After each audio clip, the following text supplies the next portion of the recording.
बिस्मिल्लाहिर्रहमानिर्रहीम। अस्सलामु अलैकुम वरहमतुल्लाहि वबरकातुहू। प्यारे अजीज़ों, इस्लाम में मकड़ी यानी स्पाइडर का जिक्र बड़ी अहमियत रखता है। देखने में मकड़ी डरावनी और ख़तरनाक मालूम होती है, लेकिन हकीकत में अल्लाह ताला ने इसे भी एक ख़ास मकसद और हिकमत के साथ पैदा किया है। अल्लाह की यही हिकमत है कि एक मामूली और कमज़ोर सी दिखने वाली मखलूक इंसानों के लिए बड़ी नसीहत का ज़रिया बन गई। एक दिन हज़रत मोहम्मद सल्लल्लाहु ताला अलैहि वसल्लम के सगे चाचा अबू लहब ने अपने दोनों बेटों को बुलाया। उसमें से एक का नाम था ऊत और दूसरे का नाम था उतैबा। अबू लहब ने अपने दोनों बेटों से कहा, ऐ मेरे प्यारे बेटों, मैं अपने भतीजे मोहम्मद को अपनी जान से भी ज़्यादा चाहता था। जब मोहम्मद पैदा हुए थे तो खुशी के मारे मैंने अपना ग़ुलाम आज़ाद कर दिया था। इतना ही नहीं, रिश्तेदारी को और मजबूत करने के लिए मैंने तुम दोनों का निकाह मोहम्मद की दोनों बेटियों रुकैया और उम्मे कुलसुम के साथ कर दिया था। लेकिन किसे पता था कि मेरा यही भतीजा मोहम्मद हमारे ख़ानदान की इज़्ज़त को मिट्टी में मिला देगा। कौन जानता था कि वह हमारे बाप दादा के मज़हब को झुटलाकर खुद को नबी कहेगा। अफसोस दर अफसोस, अगर मुझे पहले से ही मालूम होता तो कभी भी तुम्हारा निकाह मोहम्मद की बेटियों से ना करता।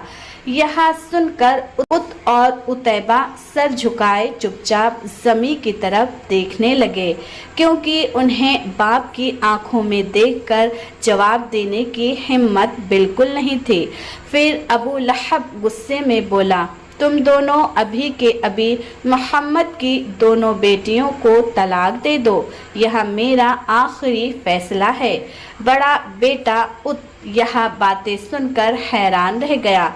उसने कहा, अब्बा जान, आप यह क्या कह रहे हैं? चचा, मोहम्मद का जो भी गुनाह है उसकी सज़ा हम उनकी बेटियों को क्यों दें? इस पर अबू लहब मारे गुस्से से लाल होके बोला, मैं मोहम्मद को तकलीफ़ पहुंचाने के लिए ही तुम लोग उन्हें तलाक दोगे, और जब मोहम्मद को मालूम होगा कि उसकी वजह से उसकी बेटियों को तलाक दे दिया गया है, तब मैं उसके चेहरे का हाल देखना चाहता हूँ। लेकिन अपने वालिद का यह हुक्म उत की किसी भी सूरत में मान नहीं पा रहा था। वह अपनी बीवी से जान से भी ज़्यादा मोहब्बत करता था। उसने अपनी बीवी से ज़िंदगी भर का साथ निभाने का वादा भी कर रखा था, और वही वादा उसके दिल में बार बार ताज़ा हो रहा था।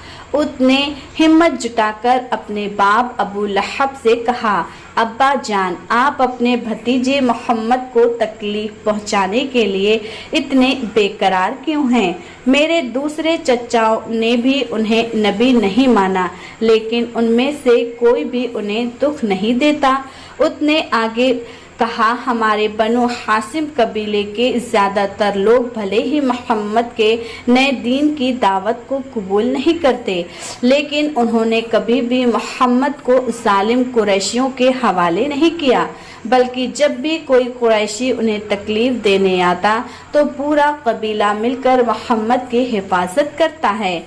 लेकिन सिर्फ आप ही अकेले हैं जो हर वक्त मोहम्मद को तकलीफ़ पहुंचाने के लिए बेचैन और बेकरार रहते हैं।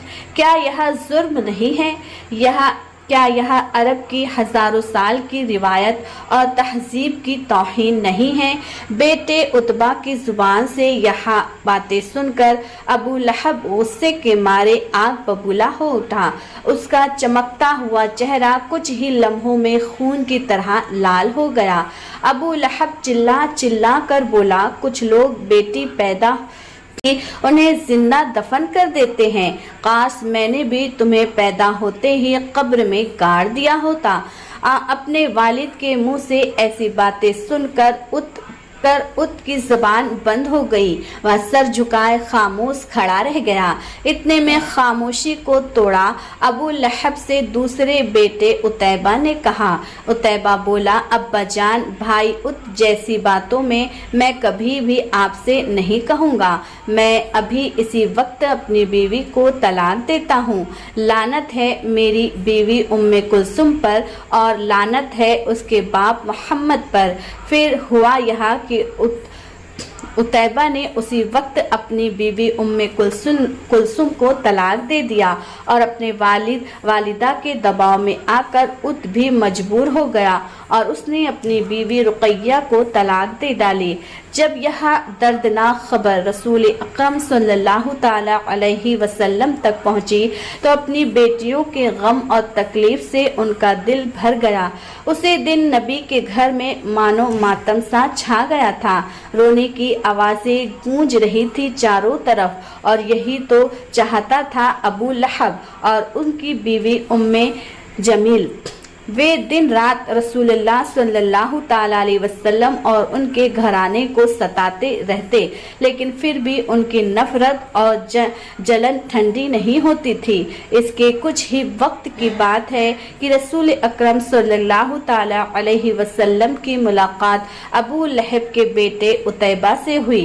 रसूल पाक को देखते ही उतैबा ने बेहूदगी और गंदी जबान से गाली गलौज शुरू कर दी।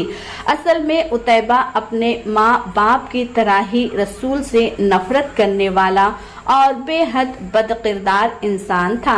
वह रसूल पाक सल्लल्लाहु ताला अलैहि वसल्लम के करीब आया और खींच तान कर रसूल पाक सल्लल्लाहु ताला अलैहि वसल्लम की कमीज फाड़ दी।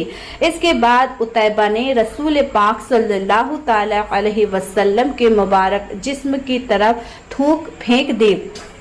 नऊजुबिल्लाह। लेकिन अल्लाह ताला ने अपने प्यारे हबीब की इज्जत की हिफाजत फरमाई। थूक उनके जिस्म मुबारक पर गिरा ही नहीं। सुभान अल्लाह। इसके बावजूद आप चचेरे भाई और कभी दामाद रह चुके उतैबा का यह जुल्मी बर्ताव हबीब खुदा सल्लल्लाहु ताला अलैहि वसल्लम को बेहद गमगीन कर गया। उनकी बेटियों को तलाक दिए जाने का जख्म अभी दिल से सूखा भी न था कि उतैबा की यह दरिंदगी और बदतमीजी ने रसूल अकरम सल्लल्लाहु ताला अलैहि वसल्लम को दिल से तकलीफ महसूस हुई और उसी दर्द और रंज में बेइख्तियार नबी पाक सल्लल्लाहु ताला अलैहि वसल्लम की जुबान पाक से एक बद्दुआ निकल गई। नबी पाक सल्लल्लाहु ताला अलैहि वसल्लम ने फरमाया, ए उतैबा, तेरे इस गुनाह की वजह से तुझे एक भूखा जानवर हलाक करेगा। उतैबा यह नहीं जानता था कि नबी करीम सल्लल्लाहु ताला अलैहि वसल्लम के दिल से निकली या आह और बद्दुआ उसकी जिंदगी का दर्दनाक अंजाम बन जाएगी। इसके बाद कई दिन गुजर जाते हैं। एक दिन उतैबा अपने बाप अबू लहब के साथ तिजारत के सिलसिले में शाम की तरफ रवाना हुआ। सफर के दौरान वे लोग शाम की जगह पर रात गुजारने के लिए डेरा डालकर बैठ गए। जब वहां के मकामी लोगों ने उन्हें देखा तो उन्होंने उन्हें चेतावनी दी, यह रात को खतरनाक जानवर घूमते रहते हैं, अगर तुम लोग सावधान न रहे तो तुम्हारा जान जा सकती है। इतना कहकर वह लोग वहां से चले गए। शाम ढलते ही अंधेरा गहरा और एक खूंखार शेर उनके डेरे के आसपास चक्कर लगाने लगा। यह मंजर देख के अबू लहब और उतैबा दोनों की रूह कांप उठी। अचानक उसके दिल में नबी करीम सल्लल्लाहु ताला अलैहि वसल्लम की वो बद्दुआ याद आई, एक भूखा जानवर तुझे हलाक करेगा। वो कांपते हुए बोला, अल्लाह की कसम, यह शेर मुझे ही नोचेगा, मेरी हलाकत तय है। मोहम्मद ने मुझे बद्दुआ दी थी और आज मैं शाम में हूँ। अगर मोहम्मद मक्के में बैठे बैठे ही मुझे मौत तक पहुँचा देगा। उतैबा की यह हालत देख के अबू लहब ने उसे दिलासा देने की कोशिश की और बोला, घबराओ मत मेरे प्यारे बच्चे, हम जरूर तुम्हारी हिफाजत करेंगे। लहब ने फैसला किया कि उतैबा की सुरक्षा के लिए तंबू के चारों तरफ गोल घेरे में ऊंट बांध दिए जाएं। ان کا خیال تھا کہ اگر شیر شکار کی تلاش میں آیا تو عتیبہ تک پہنچنے سے پہلے اونٹوں پر حملہ کرے گا اور ان میں سے کسی ایک کو لے جا کر آئے گا، لیکن وہ یہاں کہاں جانتے تھے کہ جس درندے کو اللہ تعالیٰ نے اپنے حبیب کی بددعا پورا کرنے کے لیے بھیجا ہے وہاں عتیبہ کو بغیر لیے لوٹے گا نہیں۔ اس کے بعد قافلے کے سارے لوگ تھکان اور سفر کی مشقت سے چور ہو کر سو گئے۔ کچھ ہی دیر میں سب گہری نیند میں ڈوب گئے۔ جان کے خوف سے بے چین عتیبہ رات بھر جاگتے رہنے کی کوشش کرتا رہا، لیکن سفر کی تھکان اور نیند کے غلبے سے آخرکار اس کی آنکھیں بھاری ہو گئی اور وہ بے اختیار گہری نیند میں ڈوب گیا۔ یہی نیند اس کی زندگی کی آخری نیند ثابت ہوئی۔ صبح جب سورج کی پہلی کرنیں بکھری تو قافلے کے لوگ نیند سے جاگ اٹھے۔ تبھی ابو لہب کی دردناک چیخیں گونج اٹھی۔ لوگ دوڑ کر تمبو کی طرف پہنچے۔ وہاں انہوں نے دیکھا کہ ابو لہب زمین پر بیٹھا اپنے سینے پر ہاتھ مار مار کر ماتم کر رہا ہے۔ انہوں نے چاروں طرف عتیبہ کو ڈھونڈا، لیکن عتیبہ کہیں نہ ملا۔ وہاں پڑا تھا بس ان کا خون سے لتڑا ہوا کپڑا اور زمین پر بکھرا ہوا اس کا گندا ناپاک خون۔ یہ منظر دیکھ کے سب کو یقین ہو گیا کہ جس بات کا ڈر لے کر وہ سوئے تھے وہی حقیقت بن چکی ہے۔ عتیبہ سچ مچ اس درندے کا شکار ہو چکا ہے۔ لوگ حیران تھے اس سوچ میں کہ اتنے مضبوط اور تندرست اونٹ موجود ہونے کے باوجود بھی درندہ سیدھے عتیبہ پر ہی کیوں ٹوٹا، اور پھر یہاں بھی کہ اونٹوں نے شور کیوں نہیں مچایا اور عتیبہ نے بھی چیخ کر مدد کیوں نہیں مانگی۔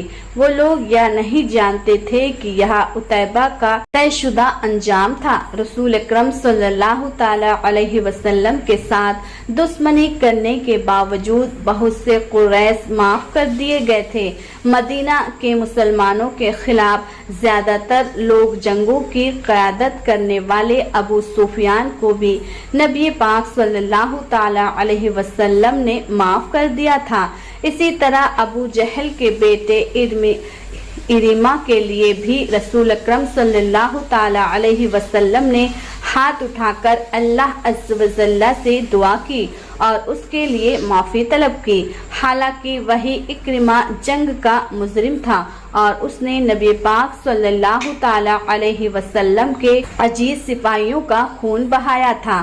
اس کے باوجود رحمت للعالمین نے اسے معاف کر دیا تھا، لیکن عتیبہ نے جو سلوک نبی کریم صلی اللہ تعالی علیہ وسلم کے ساتھ کیا تھا اس کے لیے وہ سیدھے اللہ عز و جل کے غضب کا نشان بنا۔ اللہ عز و جل نے اس کے لیے جو دردناک انجام مقرر کر دیا تھا وہی اسے بھگتنا پڑا، اور اللہ تبارک و تعالیٰ جب کسی کو پکڑ لیتا ہے تو کوئی بھی چالاکی یا تدابیر انسان کو نہیں بچا سکتی۔ جب نبی کریم صلی اللہ تعالیٰ علیہ وسلم مدینہ منورہ شریف کی طرف ہجرت کر رہے تھے تو اس وقت بہت سے عجیب اور حیران کرنے والے واقعات پیش آئے۔ جب حضور پرنور صلی اللہ تعالیٰ علیہ وسلم اپنے عزیز صحابی حضرت ابو بکر صدیق رضی اللہ تعالیٰ عنہ کے ساتھ غار شور میں ٹھہرے ہوئے تھے تو قریش کے لوگ تلاش کرتے کرتے اسی غار تک پہنچ گئے۔ اس وقت حضرت ابو بکر صدیق رضی اللہ تعالیٰ عنہ کو یہ خوف ہوا کہ کہیں یہ لوگ غار کے اندر نہ پہنچ جائے۔ انہوں نے اپنی فکر کا اظہار بھی رسول اکرم صلی اللہ تعالیٰ علیہ وسلم نے کیا تو نبی کریم صلی اللہ تعالیٰ علیہ وسلم نے انہیں تسلی دیتے ہوئے ارشاد فرمایا، اے ابو بکر، ہم یہاں صرف دو نہیں ہیں، ہمارے ساتھ ہمارا رب العالمین بھی ہے، وہی ہماری حفاظت کرے گا۔ انشاءاللہ اس کے بعد ایک کرامتی منظر دیکھنے کو ملا۔ اللہ تبارک و تعالیٰ کے حکم سے ایک مکڑی نے غار کے دروازے پر اپنا جال بن دیا۔ جب دشمن وہاں پہنچے تو آپس میں بولے، اگر اس غار میں کوئی داخل ہوا ہوتا تو یہ مکڑی کا جالا कभी ना होता। इस तरह अल्लाह तबारक व तआला ने अपने हबीब सल्लल्लाहु ताला अलैहि वसल्लम की हिफाजत फरमा दी। रसूल अकरम सल्लल्लाहु ताला अलैहि वसल्लम और हज़रत अबू बकर सिद्दीक रज़ियल्लाहु ताला अन्हु दोनों उस गार के अंदर मौजूद थे और वहाँ से कुरैश की बातें साफ साफ सुन रहे थे। हदीस में हज़रत अनस बिन मालिक रज़ियल्लाहु ताला अन्हु से रिवायत है कि जब रसूल अकरम सल्लल्लाहु ताला अलैहि वसल्लम और हज़रत अबू बकर सिद्दीक रज़ियल्लाहु ताला अन्हु उस गार में थे और कुरैश वहाँ पहुँच गए तो अल्लाह रब्बुल आलमीन के हुक्म से गार के मुंह पर एक दरख्त उग गया था।